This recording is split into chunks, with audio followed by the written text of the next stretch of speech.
बिस्मिल्लाहिर्रहमानिर्रहीम।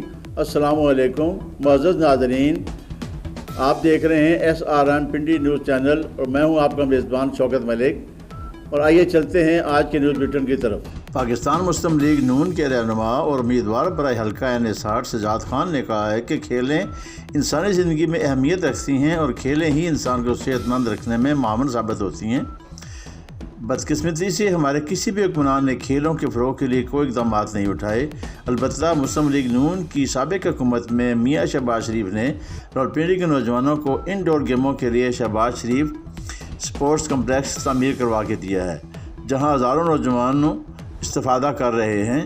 और अब स्नूकर के आलमी चैम्पियन बाबर ने रावलपिंडी के नौजवानों को इंडोर गेमों से फ़ायदा उठाने के मौका फराहम करने के लिए कमर्शियल मार्केट टाउन में बाबरी स्नूकर क्लब कैंप किया है, जिसका मकसद नौजवानों को मनफी सरगर्मियों से बचाना है, उन्हें सेहतमंद सरगर्मियों में हिस्सा लेने की तरगीब देना है। इस स्नूकर क्लब के क़याम से इलाके के नौजवान मनफी सरगर्मियों से महफूज रहेंगे। इन ख्यालात का आज़ान उन्होंने कमर्शियल मार्केट में बाबरी स्नूकर क्लब का इफ्ताह करने के मौका पर खिताब करते हुए किया। उन्होंने कहा कि इंतहाई दुख की बात है कि इमरान खान ने, जो कि ख़ुद भी खिलाड़ी है, लेकिन उसने भी 4 साल हुकूमत के दौरान नौजवानों के लिए कोई सेहतमंदाना खेलों के फ़रोग़ के लिए इक़दाम नहीं उठाया। जबकि इमरान खान ने कौम से वादा किया था कि वो 1 करोड़ नौकरियां और 50 लाख घर तमीर करके देगा, लेकिन दीगर वादों की तरह ये सब झूठ ही साबित हुआ है। सजाद खान ने कहा है कि मुल्क इस वक्त इंतहाई गंभीर सूरत हाल से दो चार है और अदलिया को चाहिए कि वो मुल्क की इक़्तिसादी सूरत हाल को मद्देनज़र रखते हुए इलेक्शन के इनेकाद के सिलसिले में फ़ैसला दे और एक ही दिन इलेक्शन हों। उन्होंने कहा कि अदलिया समेत मुल्क के तमाम इदारों को अपनी अपनी हदूद में रहकर अपनी ज़िम्मेदारियाँ अदा करनी चाहिए, ताकि मुल्क में बेहतरी आए और तरक्की की जानिब मुल्क गामज़न हो। ये मुल्क होगा तो हम सब होंगे। अवामी मुस्लिम लीग के सरबराह और साबिक़ वफाकी वज़ीर दाखिला शेख रशीद अहमद ने कहा है कि हुकूमत की जानिब से मुज़ाकरात का वक्त तब्दील करना मज़ीद एक दिन ज़ाया करने के मुतरादिफ़ है।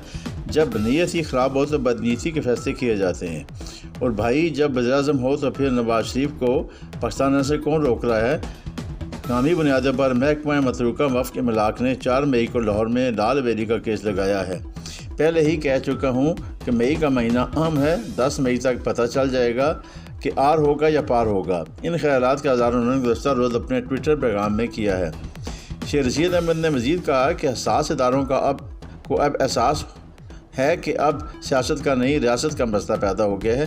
मौजूदा हुकूमत की हर शोबे में नाअहली अयां हो चुकी है।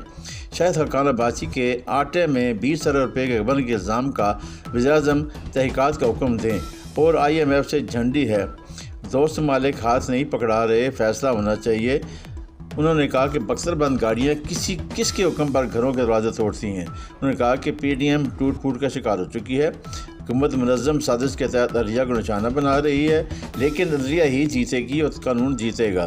इलेक्शन होकर रहेंगे। बराबर मगरब की पॉलिसी, जबकि हिना रबानी कर मशरक़ की बात कर रही हैं। नून लीग मुज़ाकरात पर भी इंतशार का शिकार है, जबकि IMF की सारी शराइत तकरीब अवाम पर लग चुकी हैं और नतीजा 0 है। हुज़ूर नबी करीम सल्लल्लाहु अलैहि वसल्लम के हुस्न हसना के नक्श कदम पर चलना और तालीमात नबी पर मुकम्मल अमल पैरा होना चाहिए, तब भी हमारी दोनों जानों में कामयाबी मुमकिन हो सकती है। सुन्नत रसूल सल्लल्लाहु अलैहि वसल्लम पर अमल पैरा होकर ही हम कामयाबी हासिल कर सकते हैं। इन ख़यालात का इज़हार ज़ेर सरपरस्ती पीर सरकार जी आस्ताना आलिया मुहम्मदिया कादरिया कलंदरिया गुलशन आबाद शरीफ में मुनक़्क़दा माहाना गर्मी शरीफ की महफ़िल में इलामा शेर अहमद चुराई ने किया। उन्होंने कहा कि मोहब्बत रसूल के बगैर ईमान नामुकम्मल है। जो हुब्ब रसूल से सरशार होगा वही सही मानों में इनाम इलाही की कदरदानी करने वाला करार पाएगा। महफिल के इख्तिताम पर पीर सरकार जी ने मदीना शरीफ से टेलीफोन पर इस्लाम की सरबलंदी, पाकिस्तान की तरक्की और इस्तेहकाम के लिए, मुरीदैन के लिए और हाज़रीन मजलिस के लिए ख़ुसूसी दुआ की। सदर अल खिदमत फाउंडेशन पाकिस्तान डॉक्टर हफीज़ रहमान ने कहा है कि मेहनत कशों का मुल्की तरक्की में अहम किरदार है। मुश्किल तरीन हालात में पसीना और खून तक बहाने वाले मजदूर मुल्क को कौम का सरमाया हैं। आलमी यौम मजदूर पर मेहनत कशों की जद्दोजहद को खराज तहसीन पेश करते हैं। इन ख्यालात का इज़हार उन्होंने रावलपिंडी रेलवे स्टेशन पर मुनक़्क़दा तकरीब से खिताब करते हुए किए। इस मौके पर अल खिदमत फाउंडेशन शुमाली पंजाब और UK ग्लासगो सेंट्रल मस्जिद के इश्तराक से 110 दिहाड़ीदार मजदूरों और कुलियों को फूड पैकेज फराहम किए गए। ریجنل صدر الخدمت شمالی Punjab Rizwan Ahmed, D S railway انعام اللہ محسود، ڈویژنل صدر ریلوے پریم یونین ڈاکٹر اشتیاق عرفان نے بھی اظہار خیال کیا۔ ڈاکٹر حفیظ الرحمان نے کہا کہ محنت کش اللہ کے دوست ہیں، ہم ان میں خوشیاں بانٹنے کے لیے آئے ہیں۔ الخدمت فاؤنڈیشن محنت کشوں کے علاج اور ان کے بچوں کی تعلیم میں معاونت کرے گی۔ انہوں نے کہا کہ راولپنڈی ریلوے اسٹیشن پر واٹر فلٹریشن پلانٹ نصب کریں گے، جس سے مسافروں اور ملازمین کو صاف پانی کی سہولت میسر آ سکے گی۔ صدر الخدمت فاؤنڈیشن نے حکومت سے اپیل کی ہے کہ ملازمین کی تنخواہوں میں اضافہ کیا جائے تاکہ یہ محنت کش باعزت طریقے سے اپنے خاندان کی کفالت کر سکیں۔ انہوں نے کہا کہ پاکستان میں کرونا اور سیلاب کے بعد ترکی میں زلزلے کے آزمائش کے وقت الخدمت فاؤنڈیشن کے رضاکاروں نے قابل قدر خدمات سر انجام دی ہیں۔ رضوان احمد نے کہا کہ ہماری تمام جد و جہد کا مقصد اللہ کی رضا کا حصول ہے اور یتیم بچوں، بیواؤں اور مستحق خاندانوں کی مدد کر کے خوشی حاصل ہوتی ہے۔ رضاکار اور ڈونرز الخدمت فاؤنڈیشن کا سرمایہ ہیں۔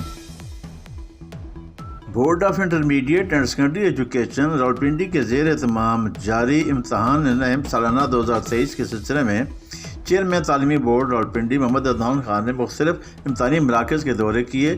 انہوں نے government high school Chauntra, government high school Adohal, government high school Jatha Athiyal, government high school Dadyal, government high school Mangwal اور government high school Naya Dulha کے دورہ کیا۔ Government high school Jatha Athiyal دورے کے دوران انہوں نے 3 امیدواروں کو نقل کرتے ہوئے رنگے ہاتھوں پکڑ لیا اور ان کے خلاف FIR درج کرانے کے احکامات جاری کیے۔ انہوں نے امتحانی عملے کو فوری طور پر تبدیل کرتے ہوئے ان کے خلاف کارروائی کے لیے ڈسپلن برانچ کو کیس فارورڈ کر دیا۔ اس کے بعد گورنمنٹ ہائی اسکول منگوال میں SOPs پر عمل نہ کرنے اور ناقص کارکردگی کی بنا پر امتحانی عملے کی سخت سرزنش کی، ان کو وارننگ جاری کی۔ چیئرمین تعلیمی بورڈ نے میڈیا سے گفتگو کرتے ہوئے کہا کہ ہمارے طلباء اور طالبات ہی ہمارے مستقبل کے معمار ہیں، اس لیے ان کی محنت اور ہنرمندی کی ایماندارانہ جانچ اور پرکھ کے لیے صاف شفاف امتحانات کا انعقاد یقینی بنانے کی ہر ممکن کوشش کی جا رہی ہے۔ اس سلسلے میں نقل کے بڑھتے رجحان اس کی متعلق خبروں پر خاصی تشویش کا اظہار کیا گیا۔ آج معاشرے میں قابلیت اور مہارت کے فقدان نقل کی وجہ سے ہیں۔ آج کل بظاہر تعلیم یافتہ افراد کی اکثریت صلاحیت اور اہلیت کی کسوٹی پر پوری نہیں اترتی۔ نقل سے مطمئنین اساتذہ اور والدین کو تو بخوبی بنا جا سکتا ہے، مگر ایسے طلباء عملی زندگی میں ہمیشہ ناکام نظر آتے ہیں۔ صوبائی وزیر صحت پنجاب ڈاکٹر جمال ناصر کی زیر نگرانی محکمہ صحت پنجاب اور ٹیلی کام فاؤنڈیشن کے درمیان پنجاب میں ڈیجیٹل ہیلتھ سسٹم کے حوالے سے مفاہمتی شہادات پر دستخط ہوئے۔ اس موقع پر GM telecom foundation Atifa Ehsan, CEO health Rawalpindi doctor Ansar Ishaq, district health officer Rawalpindi doctor Ehsan Ghani, director films and publication Hamid Javed Awan اور دیگر متعلقہ حکام بھی موجود تھے۔ اس موقع پر گفتگو کرتے ہوئے وزیر صحت پنجاب محسن نقوی کے ویژن کے مطابق محکمہ صحت پنجاب کے لیے جدید ڈیجیٹل ہیلتھ سسٹم کی منصوبہ کی جا رہی ہے، جس سے ابتدائی طور پر بنیادی مراکز صحت اور تحصیل ہیڈ کوارٹر اسپتالوں میں مریضوں کا رش کم ہوگا۔ انہوں نے کہا کہ یہ نظام راولپنڈی سے شروع ہوگا اور ڈیجیٹل ہیلتھ سروس 60 سال سے زائد عمر کے مریضوں کے لیے زیادہ مفید ثابت ہوگی۔ انہوں نے کہا کہ اس سسٹم کے تحت مریضوں کو سمارٹ بیلٹ، گھڑیاں، موبائل ایپس فراہم کیے جائیں گی، جن سے ان کی صحت کی ان کے گھروں میں ہمہ وقت مانیٹرنگ کی جائے گی اور کسی ایمرجنسی کی صورت میں یہ سسٹم خودکار نظام کے تحت متحرک ہوگا اور مریض کے گھر کی دہلیز پر ایمبولینس سروس پہنچے گی اور مریض کو اسپتال پہنچایا جائے گا۔ انہوں نے کہا کہ اس نظام کے تحت زیادہ بیمار مریضوں کو ڈیجیٹل بیڈز فری فراہم کیے جائیں گے، جس کی مدد سے ان کی صحت کی مسلسل نگرانی کی جائے گی۔ ڈاکٹر جمال ناصر نے کہا کہ پائلٹ پروجیکٹ کے طور پر پہلے مرحلہ میں 2 بنیادی مراکز صحت میں مریضوں کا ڈیٹا ڈیجیٹلائز کیا جائے گا، ان کو اسی نظام سے منسلک کیا جائے گا، جبکہ بتدریج اس نظام کو پورے پنجاب تک وسعت دی جائے گی۔ انہوں نے کہا کہ موجودہ حکومت قلیل مدت کے لیے آئی ہے، مگر اس مختصر مدت میں ایسا نظام بنانا چاہتے ہیں جو وقت کے ساتھ مستحکم اور بہتر ہو۔ ڈاکٹر جمال ناصر نے کہا کہ ڈیجیٹل ہیلتھ سروس حکومت پنجاب کا صحت کے حوالے سے انقلابی اقدام ہے اور ڈیجیٹل ہیلتھ سروس کے ساتھ ایمرجنسی ایمبولینس سروس کو بھی منسلک کیا جائے گا۔